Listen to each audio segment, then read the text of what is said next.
Hey everybody, Pastor Rick with the Broadman Baptist Church. This is the Broadman Word for August 16th, 2021. Sorry for the late post today, and I'm glad to be back from last week. Had a great vacation. I hope you didn't miss too much while I was gone.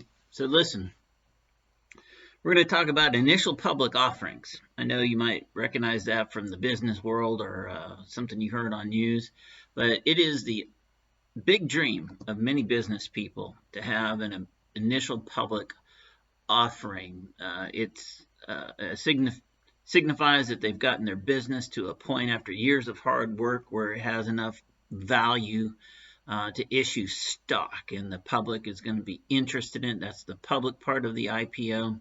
This is a big deal. It's the payoff. It's the entrance into the official big world of business from a smaller company, and everything then comes out. Everything about the company comes out. Everything is examined, and nothing's hidden from anybody. So the first thing you have to do, though, for an IPO is get past the SEC, the Securities and Exchange Commission, and they decide ultimately whether your company is in a position to actually offer stock, and no company can bring its stock to market without the approval of the SEC. So what does all this have to do with being a Christian and bringing yourself to the market? Well, you know, the next step in the process after the SEC is a whole big crowd of experts get together and analyze the company, and they take a look at the past, the present, future. They make assigned values, and they make valuations on the company's total value, the stock, everything. Everything gets a number put on it. So what I wanted to talk to you about today is that eventually you and I are going to have an IPO.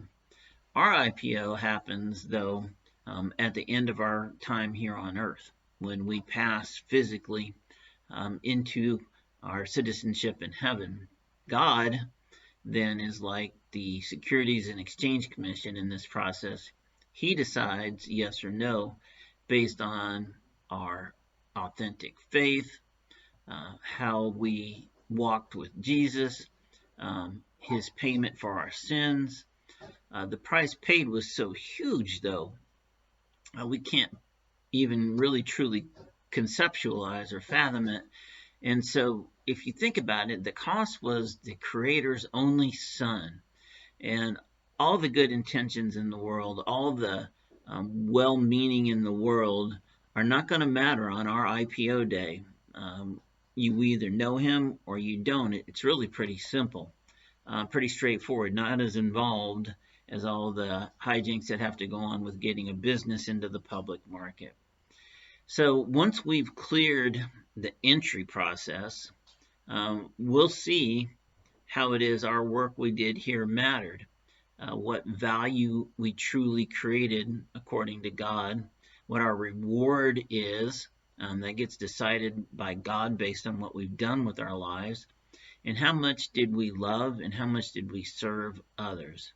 What did we do for the least of these, I guess, would be the easiest way to put it. And just like the performance of a company gets rated and evaluated, everything's going to be out in the open. Everything's going to be public. Everything's going to be examined. Everything's going to be talked about. It will be all in clear view of God for his use to assign that value. So our potential, what we could have done, what we have inside of us, the ability to do, isn't going to really matter much on our IPO day. There's not going to be any pressure after that. There's not going to be any performance after that. There's not going to be any statistics or track record to worry about. It's going to be the life that originally was designed for us by God, and God's going to be in the middle of it all. So what I want to encourage you to do is take a look at how your IPO is going. Don't be surprised on that day that all those things you wanted to do, all those intentions that you had, all the things that you were hoping for that you never really got started on, aren't available to you at that moment, because it's not going to matter anymore. What has been done, and now it's time for the accountants, God, to come in and see how it all went. So we need to then now be working on our IPO for later. We need to be sure that when all is made public, all is laid bare, all is put out for examination and account, that we have a great value, a value that lived up to the worth of what was sacrificed to save us.